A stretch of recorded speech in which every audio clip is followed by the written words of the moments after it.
Have you ever searched for the full canon story of Hello Neighbor, but just couldn't find a video which explains the whole story? Have you ever wanted to skip years of painful research to be able to tell which storyline ends when? What is still canon and what isn't? Whenever I see a Hello Neighbor full story explained video, it is actually incorrect and it is not reliable. The other thing is there's barely any story videos which talk about the actual story and not just theories. And the wiki is bull. This video is made by a veteran fan who has around 3 years of research just in the storylines. Incredibly much, but I can say that at least it paid off. In this video, you will hear the current whole story of the game Hello Neighbor. The video will cover the final release of Hello Neighbor Hide and Seek, and the final release of Hello Neighbor 2. The second part of the video will cover the spin-offs and those things which are now becoming canon in the game universe. Hello Neighbor and Hello Neighbor 2 had a lot of builds that came out for the public during development. Here we are going to skip the following ones: Hello Neighbor Pre-Alpha, Alpha 1, Alpha 2, Alpha 3, Alpha 4, Beta 1 to 3, Hello Guest, and Hello Neighbor 2 Alphas and Hello Neighbor 2 Beta. These builds had stories which aren't canon anymore and are completely different storylines. I will briefly mention the books since they are supposed to tell the same story, but this video only focuses on the game's canon. So let's dive into the story of Hello Neighbor Hide and Seek, and Hello Neighbor 2. Hello Neighbor was created by a team of developers called Dynamic Pixels. They later became Irigest Studios. The publisher of the game, which is not equal to the developer team, is TinyBuild.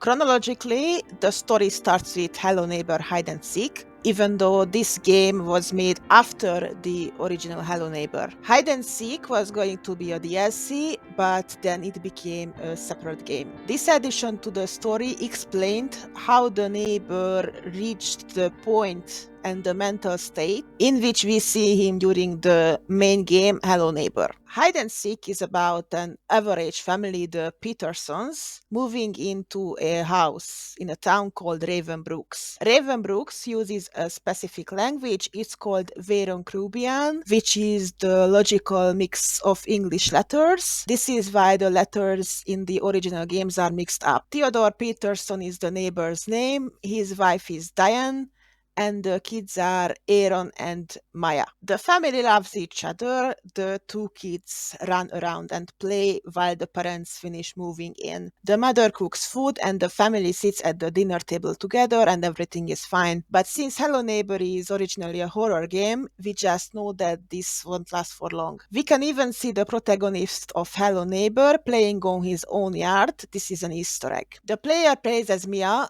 and the stages are part of the twisted imagination being shown from a child's perspective. Months pass in the game, the calendar shows it. One day, the parents don't arrive at home in time, but the kids don't suspect anything yet. They like playing hide and seek, as the title suggests. I will later tell you why this game should be banned in Ravenbrooks. So, some time passes, and the dad, Theodore, finally arrives at home and collapses at the door. Him and his wife had a car crash, and the wife died in the hospital. It was an accident because accidents happen in real life too. Theodore entirely falls into grief and depression. This shows how much he loved his wife and how hopeless he is without her. The kids aren't properly taken care of because if you battle with loss and grief, you are barely alive. And the kids cannot cope with loss at all, especially Aaron, who is becoming very aggressive and unpredictable and begins hurting his sister. Even though neighbor does see this phenomenon and he does yell at his son, this absolutely doesn't help. The two kids continue their games, but it becomes very uncomfortable and aggressive as the time goes on. Partly because of that, soon another accident happens where the kids somehow get on the roof. Mia, the daughter, falls off a plank and she dies. This is also an accident. The game ends with neighbor burying his own daughter in their backyard, which is absolutely heartbreaking.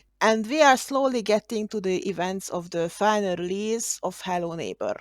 Once again, it's important to point out that I'm only talking about the final release build of the game. Before that, even in beta 3, there was an entirely different storyline which isn't relevant. Subscribe to find out, because I do plan to make videos about the old storylines.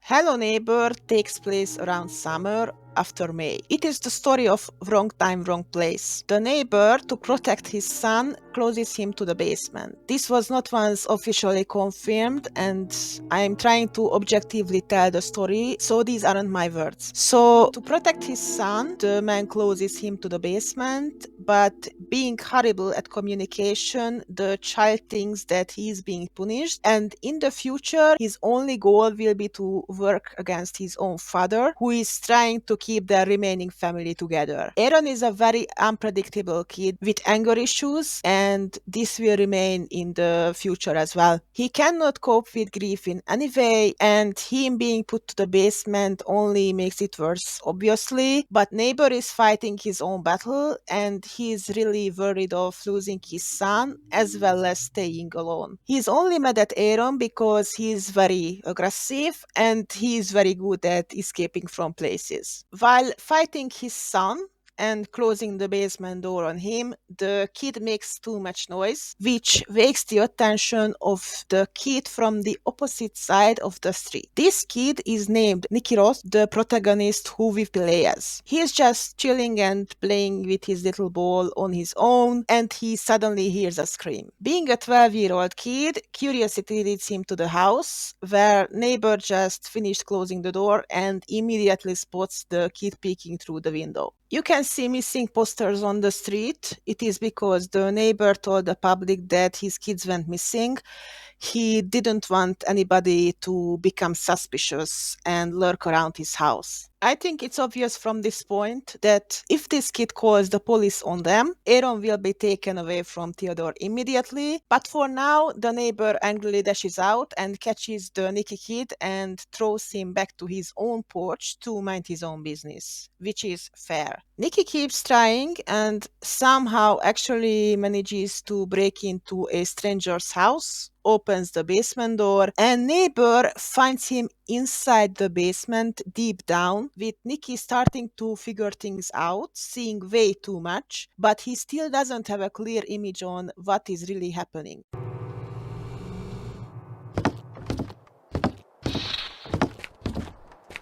Hey!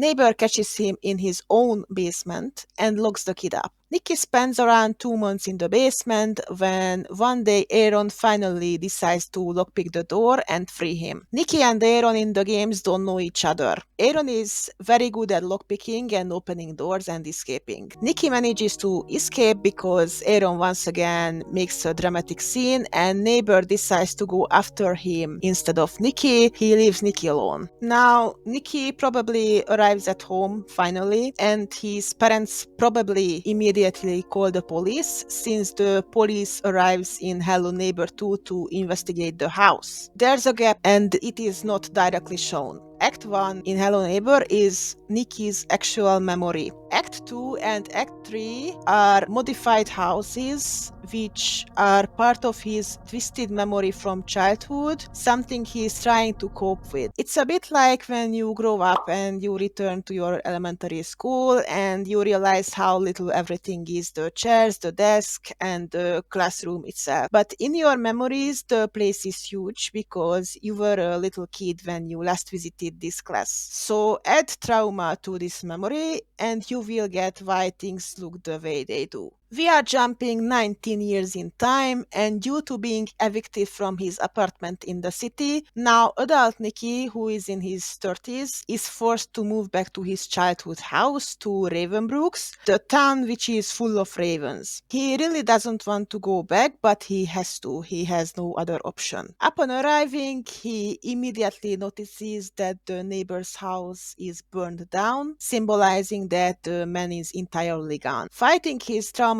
memories, Nicky rests on his own couch and thinks back to his childhood. Now, being an adult, he is fighting himself through the house to finish the job. And he enters the basement to finally go through the door he couldn't get through as a child. He fights and defeats the giant neighbor, who is showing the size of Nicky's fear. Mind you that the giant neighbor is not directly hurting Nicky. After that, he meets the thing face to face. The thing is symbolizing fear, and it appears for everybody who is afraid of something. This is why it appears both for Nicky and the neighbor as well. Nicky manages to defeat his fears by saving his childhood self in the final act, and he figures out entirely or almost entirely what happened to the Peterson family. He sees the neighbor getting stuck with fear, covered in guilt, regret, and grief. Nicky is assuming that the fear consumed the man and he died. And he did.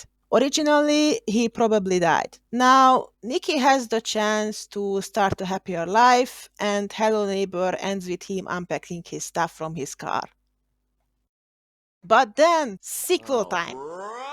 Now, you may be wondering, there's 7 books. Yes, there are 7 books, which show that the base issue can last for 1,400 pages at least, if 2 people in the problem don't sit down and discuss things. The books are supposed to tell this story, which you see in the game, but they ended up adding so many details to this actually simple plot. The previously logical timeline becomes like this.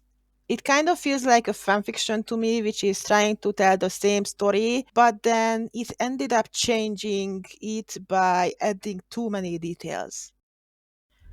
Just like with the Hello Neighbor game, I will only talk about the final release of Hello Neighbor 2, as there were changes and modifications once again. No alphas, no beta, and no Hello Guest either. Just final game. To catch up with the story of Hello Neighbor, we are at the moment in Act 2. Nicky just escaped from the basement. The police was soon called, most likely. There were originally 2 live streams, which aren't considered canon anymore either. In that, the neighbor was escaping from the police, and you could see him packing his stuff and just leaving. Now, these live streams probably are not canon anymore either, but one thing is true, the neighbor indeed does pack his stuff together and escapes with his son, so the police cannot arrest him for kidnapping a kid who broke into his house. The neighbor escaped, that's for sure, and he didn't only escape, he escaped to the most obvious building in the whole town. Hello Neighbor 2 final release tells the story of Quentin, a journalist, not to be mistaken with Quentin the guard from Hello Guest. That Quentin is dead.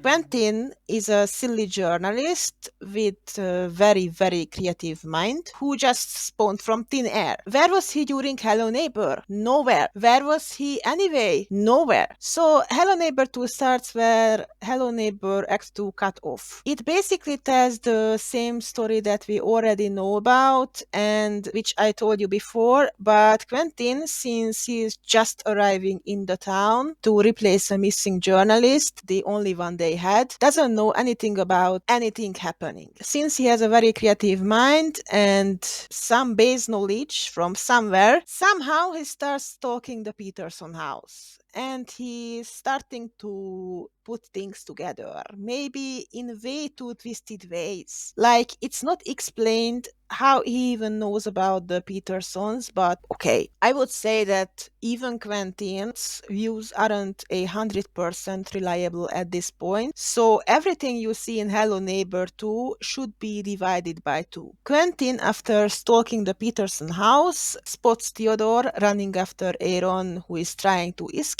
and dragging him back to the house. As I said, this directly happens after the moment Nikki just escaped from the basement. So great question, why didn't Quentin see Nikki escaping? Oh yeah, he was busy watching cats in bushes. So Quentin takes photos of the event and neighbor obviously spots him. He's parking right in front of their house with a van that says TV and newspaper. A journalist is the very last thing which is necessary for the neighbor now, so he scares Quentin away, but doesn't directly hurt him, and this will stay the same in the rest of the game. Theodore is still the same broken man who just wants to protect his remaining family at all costs and nothing more, so he has no bad intentions to anybody at the moment. Quentin almost hits the guest, who could be replaced by anybody from the cast, and drives his car into the barn. While coming out, he gets hit by Peterson in the head and passes out. Peterson takes his camera, aka the evidence, with himself. Only now do I realize that neighbor either escaped in a very short time and the police immediately arrived and basically made the house their new home in a few hours, or Quentin was sleeping in the office for days. Either way, after this, because of the plot, Quentin breaks into every single house in the town and robs its people to solve puzzles. He breaks into the neighbor's original house and tricks the police. He breaks into the bakery, the mayor's house, and the old taxidermist's house as well. As the game progresses, the events are starting to hint the existence of a local cult. Yeah, we totally needed a cult to the plot, we don't have enough problems. And Quentin finally finds Theodore in the biggest and most obvious red mansion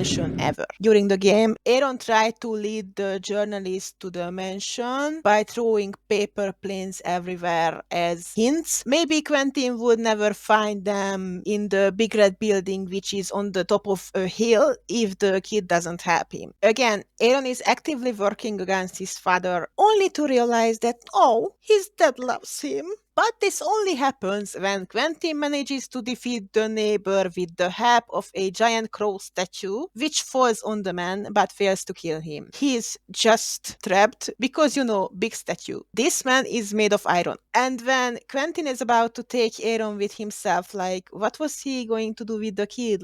He's a stranger who is trying to kidnap a kid from his father. So during this time, Aaron finally has a bright moment once in his life and he realizes that his father wants to help him and protect him. Well, too late because Quentin gets hit in the head and once again passes out. And based on the hints, Quentin was probably taken by the cultists and he eventually meets the guest. Now, you may ask, who is the guest? Who is this Smith guy in the bush who I will mention in a minute? So, guest is currently a demon anthro bird creature who is living in the woods. There's an expansion to Hello Neighbor 2 where you can go to the woods and meet the guest. The cult I was talking about earlier is made of a few townspeople with the mayor in the lead, and they are admiring an aggressive bird creature. There's also curse in the picture and also money. And I want to remind everybody that cults in real life and in fiction as well are evil, and they want to kill people. They want to do the same in this game as well. Guest is a manipulative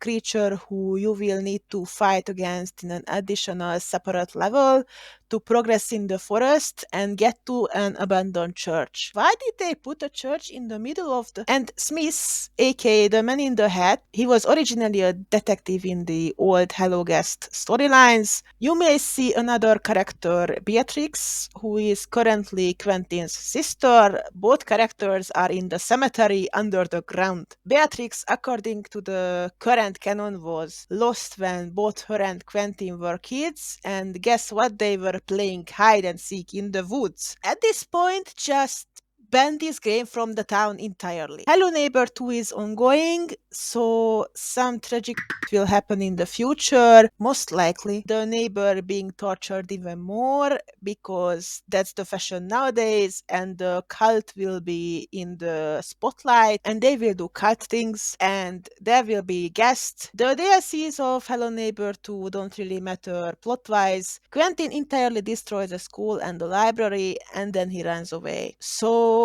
for now, this is the plot of the games. Spin-off time! Did you have a happy and fulfilling life without annoying kid characters? Well, me too, but not anymore. The spin-off games are the ones in this franchise which originally started as spin-offs, as the title suggests, but eventually they became part of the canon because yes. And this is exactly where the story complications begin. You will see in a minute why. The series of unreliable views begin. What you will see in these spin-offs isn't really happening the way you see it. Good luck figuring out what is real and what isn't. In these spin-offs, they only show it in the very end of the game, or they don't even show clearly what is really happening and what isn't.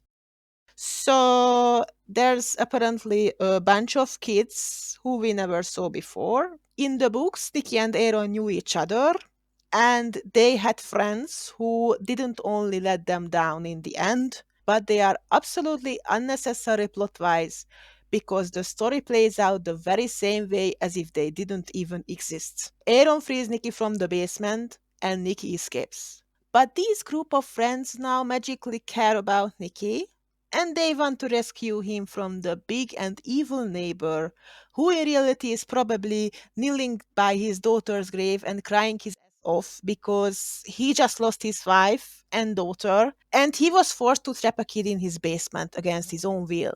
The whole game is playing out in the mind of these kids. Nothing from it happens, only the lobby part, which is the kids' backyard, and they are planning to break into the neighbor's house. They don't actually break into the neighbor's mansion. The neighbor doesn't have a mansion.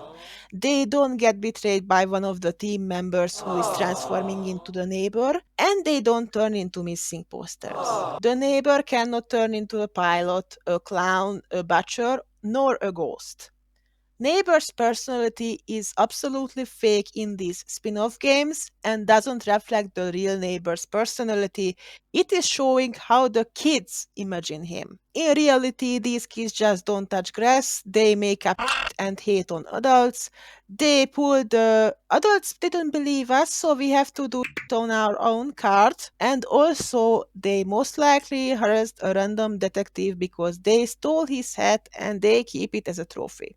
There are special events in the game which reward the players different trophies. And in one of these events, the rocket event that you can complete, it is confirmed that the kids are actually in their own backyard, making up worse than bad stories about the man while being paranoid, and this is actually what Secret Neighbor is. In Secret Neighbor, at least the kids more or less had their own characters. It was mostly shown in the trailers. So, did you get to like them maybe? Well, it's time to say goodbye because they don't only lose their character later, they will become blank and straight up annoying.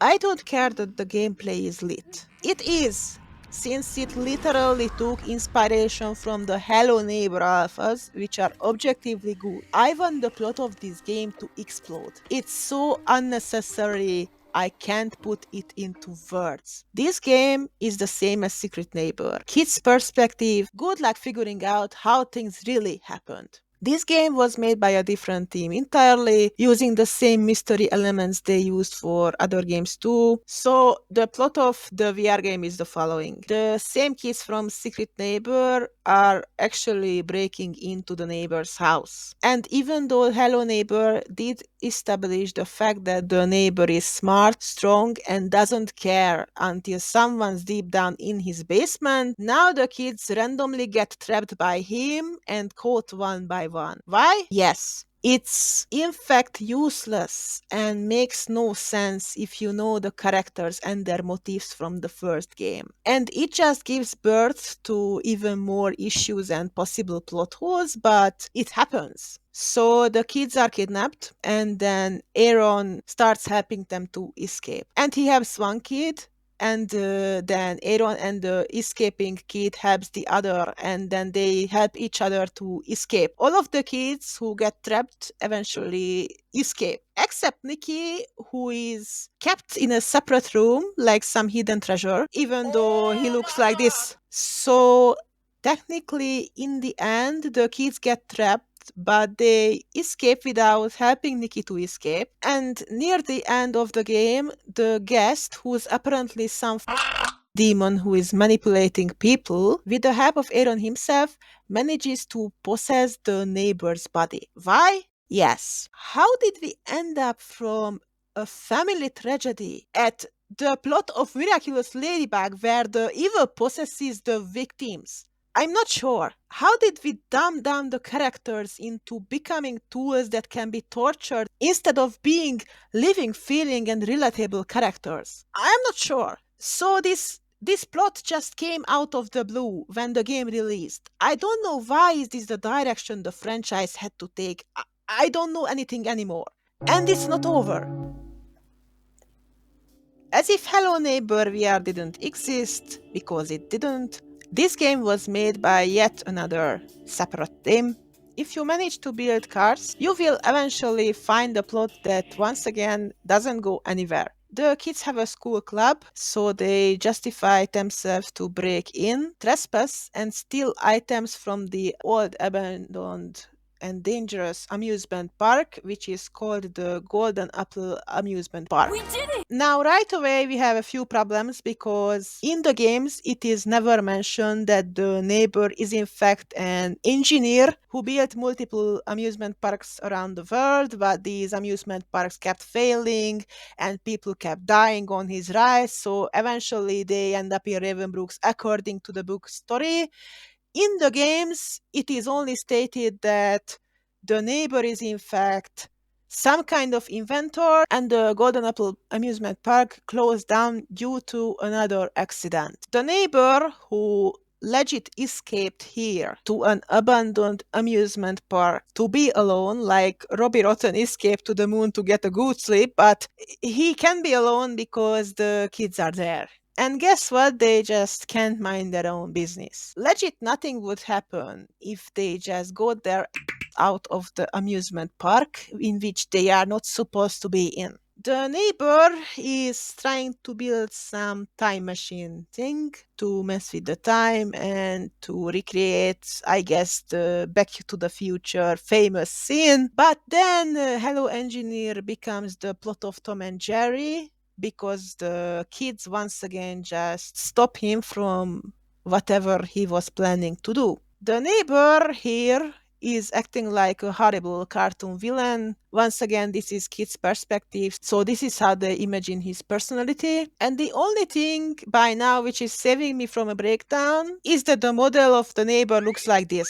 The kids are good guys, they are annoying as hell, they don't have a real personality, the neighbor is the bad guy, and the game is killing my PC. The amusement park probably isn't as big as in the game. So once again, your brain is tricked and you have to figure out what actually happens from the plot and what doesn't happen. And even if certain things happen in the plot itself, they still don't happen the exact same way as they are shown in the game.